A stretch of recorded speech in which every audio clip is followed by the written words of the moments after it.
ونستعينه ونستغفره ونعوذ بالله من شرور أنفسنا وسيئات أعمالنا من يهده الله فلا مضل له ومن يضلل فلا هادي له وأشهد أن لا إله إلا الله وحده لا شريك له وأشهد أن محمدا عبده ورسوله اللهم اغفر لنا ذنوبنا ووفقنا لكل ما تريده وتحب وترضى اللهم اجعلنا من عبادك المخلصين المخلصين الصادقين اللهم توفنا وأنت راض عنا ووفقنا وصلى الله على محمد وعلى آله وصحبه أجمعين. خوي برودار فرميت أعوذ بالله من الشيطان الرجيم. بسم الله الرحمن الرحيم. إنما المؤمنون إخوة، يعني إيمان داران بران. إنما المؤمنون إخوة فأصلحوا بين أخويكم. إنما الزباني عربية طبعا بو أداة حصر هاتوا وكو هنديك الله وكوايا تنها إيمان داران بران، يعني حسب معنى أودي بلام ليرا أويكي أما باسيكين أو أغلين أما بلغي لسر أويكا خوي پروردگار أما عقدو پەیمانێکە خۆی پڕودگار دایناوە و موسڵمانانی کردو بە برا. هەر کاتێک لە مەشارقی ئەرض و مەغاریبی ئەرزە لە ئەو پەڕی دنیا تا هەر جێگا و شوێنێک یەکێک بوو ئیمانی هەبوو بە خۆی پەروەردگار و بە مەلایکەت و بە کتوب و بە پێغەمبەرەکان و بە ڕۆژی دوایی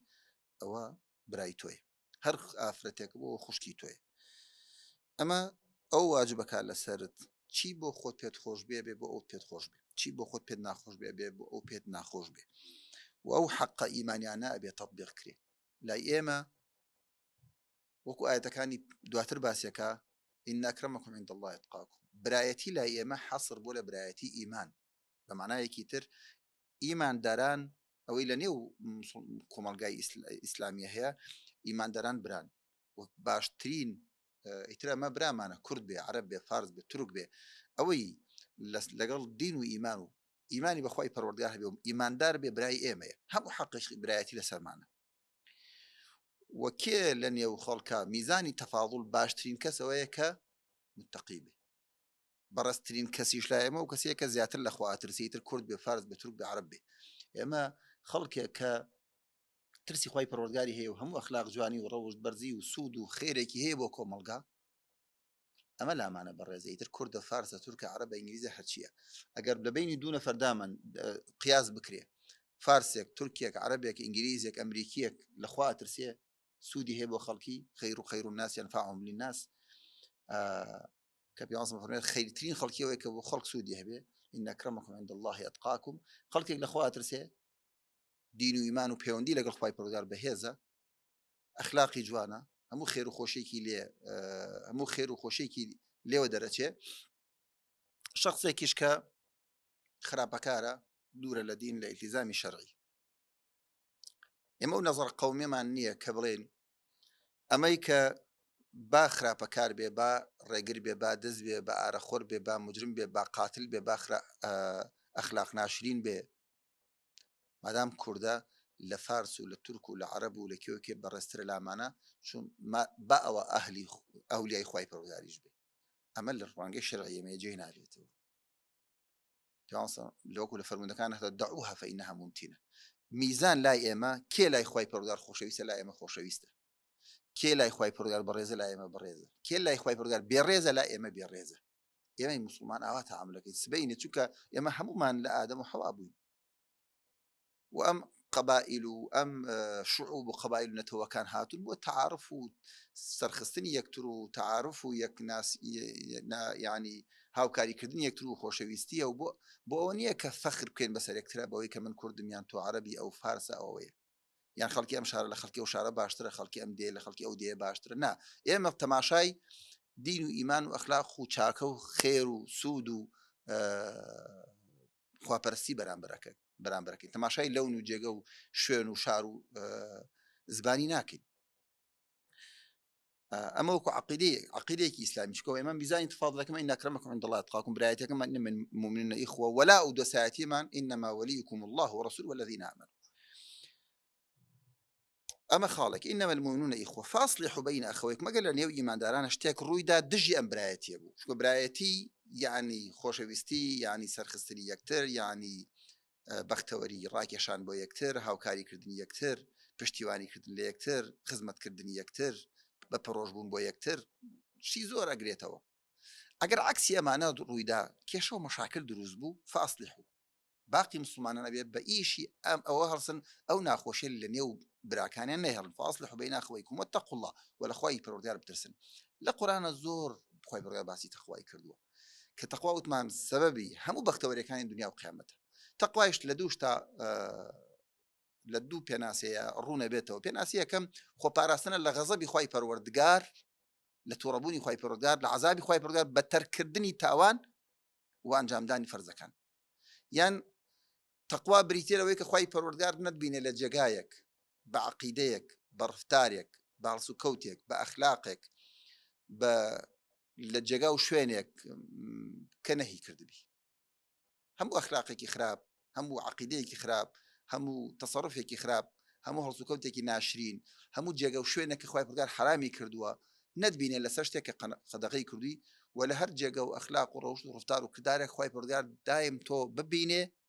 لەو جێگە و شوێن و ئەخلاق و ڕەوشت و عەقیدەیە کە ئەمری پێ کردووی یعنی خۆپاراستنە لە غەزەبی خوای پەروەردگار بە تەرکردنی تاوان بە ئەنجامدانی فەرزەکان واتقوا الله لعلكم ترحمون تەقوای خوای پەروەردگار بکەن بۆ ئەوەی خوای پەروەردگار ڕەحمتان لێ بکە ئەگەر ڕەحمتانیش لێ بکە خوای پەروەردگار ئەوە دنیا و ئاخرەتان بردوێتەوە زانایانە فەرموون لعلكم ترحمون لە دوای چیات و فاصلحوا بین أخويكم واتقوا الله لعلكم ترحمون ئەفەرمێت دەلالەت ئەواکە تەقوا و هەستان بە مافەکانی مسلمانان لەسەر یەکتر مافی ئیمانداران بەسەر یەکتر چاکبوون لەگەڵ یەکترا هەستان بە مافی ئیمانداران لە نێو یەکترا و تەقوای خوای پەروەردگار گەورەترین ئەسبابی دابەزین ڕەحمی خوای پەروەردگار و وازهێنان لە حەقدانی یەکتر لە ئێمە مسلمان لە نێو یەکترا گەورەترین ئەسبابێکە بۆ پەردە دروستکردنە بینی تۆ ڕەحمی خوای پەروەردگار باشان خوای پەروەردگار فەرمێت یا ئەیها الذین آمنوا لا يسخر قوم من قوم عسى أن يكونوا خيرا منهم ولا نساء من نساء عسى أن يكن خيرا منهن طبعا پێشەوە بچینە سەر ئەم ئاەتە ئەوتانی خوای پەروەردگار پێغەمبەر فەرمێت ئیماندار بۆ ئیماندار کەلبونیانی يشد بعضه بعضا وشبك پەنجەکان خستنە نێو یەکتر ئیماندار بۆ ئیماندار وەکو بنیانێک هەندێکیان بەهێزەکەن بۆیە لە حەدیثەکانی ترا فەرمێت لا ئیماندار بۆ ئیماندار لا تحاسد ولا تناجش وحسادت مبن ولا تباغض ورقتان لە یەکتر نەسێ ولا يبيع أحدكم على بيع أخيه وكونوا عباد الله إخوانا المؤمن أخو المؤمن لا يظلمه ظلمي ليناك ولا يخذله پشتی بەرنادا ولا يحقره لكاتك مسلمان پێویستی پێێتی تۆ پشتی بەرنادێت توش ینی شپرزیکەیت و هاوکاری نەبی وە سووک تەماشای ناکە ئەمانە هەمووی حەقی ئیماندارە بەسەر ئیماندارەوە دوای ئەوە ئاەتەکەی تر خوای پەروەردگار ئەفەرمێت يا أيها الذين آمنوا لا يسخر قوم من قوم عسى أن يكونوا خيرا منهم أي ئیمانداران هیچ کەستان گاڵتە هیچ قەومێک گاڵتە بە قەومێکی تر نەکا سووک تەماشای کە گاڵتەی پێ بکە عسى أن يكونوا خيرا منهم لو ئەوەی کە گاڵتەی پێەکەی گاڵتە پێکەرەکە گاڵتە پێکراوەکە لەوە چە بەڕێزتر بێ و چاکتر بێ لای خوای پەروەردگار و زۆر جار لە واقع غالیبا وەکو عەبدوڕەحمان ناصر سەعدی فەرمێ و مفەسیران غالیبا گاڵتە پێکراوەکە بەڕێزترە چاکترە لای خوای پەروەردگار تا ئەوەی کە گاڵتەی کردووە فەرمێ عسى أن يكونوا خيرا منهم ولا نساء من نساء ئەنجا ئافرەتان تایبەتە کاتۆ لەبەرەوەی ئەم هەندێک لە ئیمامی قورطوبی فەرمێت چونکە ئوستوبی گاڵتەکردن جار وایە لە هەندێک لە ئافرەتان زیاترن تا لە پیاوان ولا نساء من نساء عسى أن يكن خيرا منهن جائز نییە تۆ گاڵتاکە و باڵای کورتە ئەوە ئاوایە و چاوی ئاوایە و هەر جۆرێک گاڵتە پێکردن خوای پەروەردگار فەرمێت هیچ ئافرەتێکیش با گاڵتە بە هیچ ئافرەتێک کە لەوە ئەو گاڵتە پێکراوە باشتر بێ داو کەسێکە گاڵتەی کردووە ولا تلمزوا أنفسكم طبعا گاڵتە پێکردن ئەمە یەکێکترە لە حەقی مسلمانان کە گاڵتە بە یەکتر نەکەن کە ڕێزی لە یەکتر بگرن چونکە هەر گاڵتەکردنێک بە قەول بێ بە فعل بێ بە کردار بێ بە ئیشارە بێ بە حرەکە بێ جائز نییە و پێغەمبەری خوا صلی الله علیه و سلم فەرمێت بحسب امرئ من الشر بەسە ئینسان شەڕمەند بێ خراپکار بێ ئەن یحقر ئەخاه المسلم ئەوەیە کە ڕق بە سووک و تەماشای برای مسلمانی بکە خوشکی مسلمانی بکە بە سووک و تەماشای بکە بە کەمی بزانێ احتیقاری کە بێ ڕێز تەماشای کە بێ قەدر تەماشای کە بۆیە زانایان فەرموویانە وكو عبد الرحمن ناصر السعدي لتفسير فرمت فإن السخرية لا تقع إلا من قلب ممتلئ من مساوي الأخلاق. السخرية وقالتا كردن ناقنجي إلا لقل ضليك نبيك كبر بولا أخلاقي ناشرين متحل بكل خلق ذميم بر بولا أخلاقي ذميم زمكراو بويا بيغمر موسى كاتك قومك بقومك يلي وإذ قال موسى لقومي إن الله يأمركم أن تذبحوا بقرة ما يكسر ببرن قالوا تتخذنا هزوا قال ما بيك أي موسى قال أعوذ بالله أن أكون من الجاهل فأنا أقر ما خواي برقب بجاهل أو واني قال تأكن بخلقي خواي برقب بجاهل نايوانا أما دلالته وياك هيك الصفات جاهلة وياك قالته استهزاء بخلقك أبوي بيغمر موسى فرمى أعوذ بالله أن نكون من الجاهلين أنجا خواي برقب فرمى ولا تلمزوا أنفسكم يعني يكتر عيب دار مكان ولا تلمزوا أنفسكم بنفس يعني إيه مسلمان همو وكوا يكجسدا يكتر خوتان بو خوتان يكتر عيب دار مكان ولا تلمزوا أنفسكم يكتر عيب دار مكان لمز هندل زعنا فرمانا بقولك ليه همز بفعلك ليه يعني لمز كابرا بقصا قالتي بيكا سوق تماشايكا ناشرين يكا أو بيكا همز بفعل بحركيكي شاو بحركيكي زبان بأندامك لأندام مكان أو قالتي استهزائكي بيكا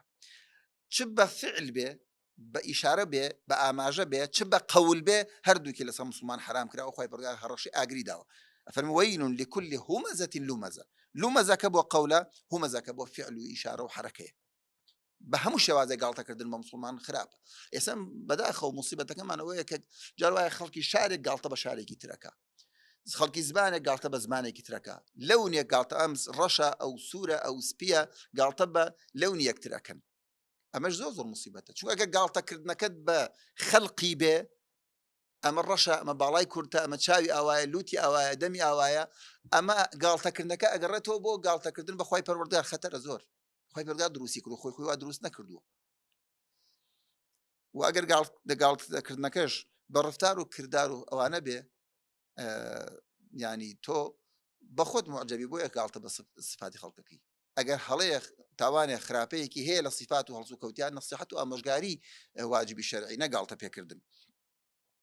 أنجا ولا تلمزوا أنفسكم نفس كأجرته بأنفسكم عليه اللي بردوشت يوي مسلمان هم متنوك يك نفس وايا مسلمان ويك نفس وايا شويني كي توشي إيش أشكال جو آزار به فمو باقي جسدي توشي تاو نخو إيش آزار به إذا اشتكى منه عضو نقول في فرمت تداعى له سائر الجسد بالسهر والحمى معناه كي تيجي عن كردوا أنفسكم ولا تلمزوا يكتر نفس خوتان عيب دار مكان عليه كذا يكي قالتا بيجي تركا جارو هاي مقابلكش قالتي بي أكاتوا أم قالتا كردني بيت كراوا تو دافعي بوي برامبر بي كردوي أو شلون لو أثرنا هذوكا هيج كس لي ولا لعنت لدايك وباوكي خوينكا كان كس هي لعنت دايك وباوكي خوي بكاوتي كاتك لعنتك إلا دايك وباوكي برامبركت أيش لعنت اللي أكا تو أو لعنت خوت رات يشاو دايك وباوكي بقصة كردن بدايك وباوكي برامبركت ولا تلمزوا أنفسهم ولا تنابزوا بالألقاب ألقاب خراب لقليك من منن مرنا أو فاجر أو فاسق أو وضالة أو خراب أو لقباننا إنسان تاءت وأنا لقبي جوان زان برامبركي بتشي ضلي خوش أبي أو أبو بكر بيني نك زان بتشي استفزاز أبي بتشي لأنه خلق قالتي بي كان بتشي ضلي أشكندري بتشي لأنه مرسيا كيبت جاي عزيز داني لبروي خلق أنا كيف بكاني بتشي لقبي كي بداني كوزر بينا خوشه بشتك باينكي بشتك ناوي لينك عزيتي هذا ولا تنابزوا باللقب دائما انسان باللقب جوان برامر كيف زان بتشيد الخوشه به شو قبراني برز خوش كاني برز صعوبته مزاح لمقصد الشريعه صعوبه بوشي اكري اگر انسان جاجار صعوبتي يبكى بو ويك بسميك بس كبيكانين يقدر خوشك بخيت ضلي برامبركات نقدر برينداركي يسزوج جاري ما بني صعوبة النكتة كان معنى يكتر اللي يكتر عرض بالناس تو نكتيك اشتي خوش عليه صعوبتك خوشك كابي صدق يجبي درون به بوي برامرك ضل خوشيك جوي كيف بوري بدل خوشيك انك عزيتي بدي مقصدك ويضل خوشك انك عزيتي بدي بئس الاسم الفسوق بعد الإيمان خراب ترين شت أويك أو فاسق بونيك بقالتا كردن ولقب بيكنان وعيك عيدار كردنا لدواي أويك يو إيمان تان ورقرتوا لدواي ورقرتني إيمان تان خراب ترين شت أويك لبدلي إيمانته بتي فسق تاوان و خراپەکاری و یەکتر عیبدارکردن و گاڵتەکردن بە یەکتر بگری کە تۆ ئیمان و تەقوا و لە خواتەسان لەبەردەستایە وەمن لەم یەتوب هەر کەسێ تەوبە نەکا ئەوەی کە گاڵتە ئەکا ئەوەی لەقەبی ناشرین یەکتر عیبدارکردن هەر کەسێ تەوبە نەکا لە خراپەکانی ومن لەم یەتوب فەئولایکە هم الظالمون ئەوانە ظالمن ظلمیش تاریکایی و ظلماتە لە ڕۆژی قیامەت وظلم و ظلمات یوم القیامە دارە تەوبەشەوە نی هەر بەدەم بوترێت تەوبە 5 مەرجی هەیە یەکێک لە مەرجەکانی ئەوەیە کە بێ مخلص بی تەوبەکە لەبەرەوە نەوێت کە بە کردار و ڕفتاری خراپێک تێ لە ناو خەڵکەزانی پێی ناشرین بووی دەی تەوبەیەکەکەی لەبەر خاتری خەڵکی نەک لەبەر خوای پەروەردگار نا بێ مەرجێک تەوبەی مەرجی یەکی لە مەرجەکانی مخلص تەنها بۆ خوای پەروەردگار بێ دووەمە بێت نەدەم و پەشیمان بوونەت هەبێ لەو تاوانە نەدەم پەشیمان بوون پەشیمان بی لەو تاوانە الندم توبة وكل فرمودهاته سيم أبي وازي لي بهني نكتو شخصي وايا تماشايش فيلمك خرابك أو أستغفر الله شك أستغفر الله وكوايا أستغفر الله وكوايا تو نا كتوبة كرد يا كما بي بخوابي خواي پروردگار مخلص دوهم بي پشیمان بي سيم وازي لي بيني تركيكي چوارم بي عزم وجزم بي كجاري قتر أو تاوانا نكي لأن أخي ضلت قرار وعزم جزم ويك كوتاي هاتو أو تاوانا لجاين توي بلام أجر أمتو عزم جزم كدو ولا صدى صد بهمو قرارك يدلو درونت أو تاوانا نكي شيطان دواء وخلطاني صالي جيتر كم تر زياتر لدواء وكتو عزم جزم توايك بهي شوازي تاوانا نكي لغفليك لتربونيك لا تورفون لك لبي أجابونيك لا شهويك توش هلكي كردي توبية كم ناصر تو برحم خواي پروردگار بەڵام واجبە تەوبەیەکی تر بکەی بۆ ئەم تاوانە تازەی کە کردوتن مەرجی ئەخیر شەوەیە کە کاتی تەوبە ما بێ چونکە کە تەوبە ئەگەر بێت و لە سەرمەرگا خەریکە گیانە دەرەجەی تەوباکەی وليست التوبة للذين يعملون السيئات حتى إذا حضر أحدهم الموت قال إني تبت الآن ولا الذين يموتون وهم كفار يعني كاتك آخر زمان ديك خور لە مەغریبەوە هەڵێت كواتا واجر حق خلقك شلاب وحقك أجرنتو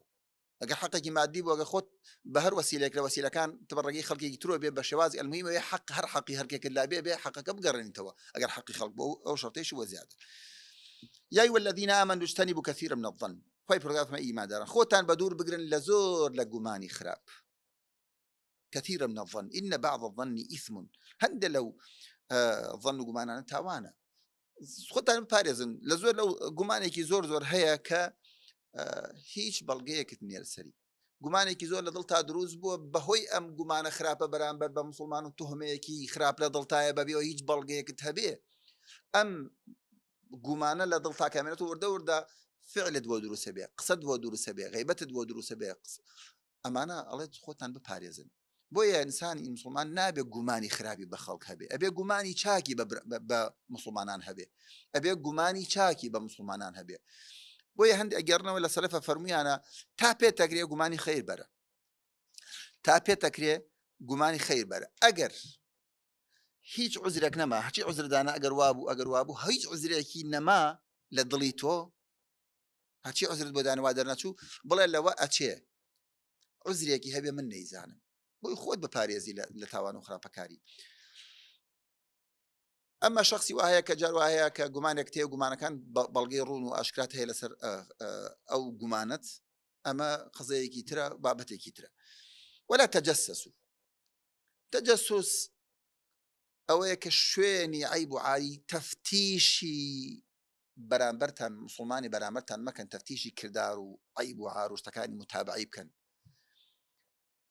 لاپەڕە و کردار و ڕفتار و هەڵسوکەوتەکانی هەڵدانەوە بۆ ئەوەی بە دوای عیبەکانیان بگەڕن لێ گەڕێ خۆی مسلمان تۆ بە دوای عیبی خەڵکان مەگەڕێ ولا تجسس معنی و تحسس معنی هەندێک شەڵێ تجسس ئەوەیە کە خۆت بە دوای عیب و عاری بەرامبەرت بگەڕێ تحسسەکەش ئەوەیە کە بە یەکێکی تر بە دوای عیب و عاری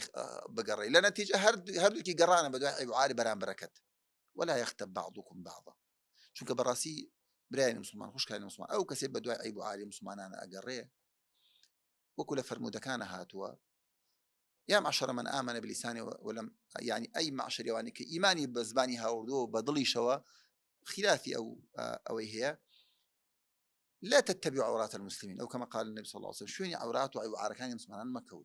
لبر هر کس شوێنی عیب و عاری مسلمانان کەی خی پرۆگار شوێنی عیب و عاریەکە فەسحەکە ناو ماڵی خۆشییا بێ لە ناو ماڵی خۆشییا بێ فەسح بێ نابێ إن الذين يحبون أن تشيع الفاحشة في الذين آمنوا لهم عذاب أليم في الدنيا والآخرة أواني کە پێیان خۆشە فاحشە و خراپەکاری لە نێو مسلمانانە بڵاو بێتەوە بەدوای ئەمانە لە دنیا و آخر عذابێکیان تووشە بێت کە ئێشیان پێ بگەن و عەزیەتیان بدە خی پرۆگارە فەرمێت وإنسان أصل واحد إنسان مسلمان ستري مسلمان كا عيب وعارك ونقصانية كتبيني سرك مسلمانية كدس كوت هلايك مسلمانية كدس كوت بالي عين تو الداخلي شو كسم مسلمانك سترك للدنيا خوي برجال للدنيا وخيام ستريك وعيب كان دا بوشي هم من عيب وعار ونقصاني من هي أجر عيب وعاري يكتر دا بوشين خوي برجال عيب وعار كان من دا بوشي وليه من خوش به أفرميت ولا يغتب بعضكم بعضا هیچ کەس لێ ئەوە غیبەتی بەرامبەرەکەی نەکە پێغەمبەری خوا صلی الله عليه وسلم وصفی غیبەتی کردو بەوەی کە غیبەت ئەوەیە کە باسی برا مسلمانەکەت خوشکە مسلمانەکەت بکەی بە شتێک کە تایە بێ ذیکر ئەخاکە بما یەکڕە شتێک کە پێی ناخۆشە و تایە بێ ئەگەر تایە نەبوو ئەو بۆهتانە تۆ ئەڵێ فڵان کەس مەسەرەن باڵای وایە فڵان کەس زۆرە خوا وکومیان قوتبە فەرمی بە یەکێ بڵێ فڵان کەس زۆر نانەخوا پێی ناخۆش بێ غیبەتە غیبەتیش بە ئیجماع ئومەت کەبائیرە وغيبت يك لمصيبة جورا كان كتو مفلس أكابو قيامة يعني بسلف الله الشخص كيعود الشخص هي نيجو طاعته وعبادته وشو نيجي شي هي بلام غيبتي زورة فرمي أو فقيرة يجبو غير خويك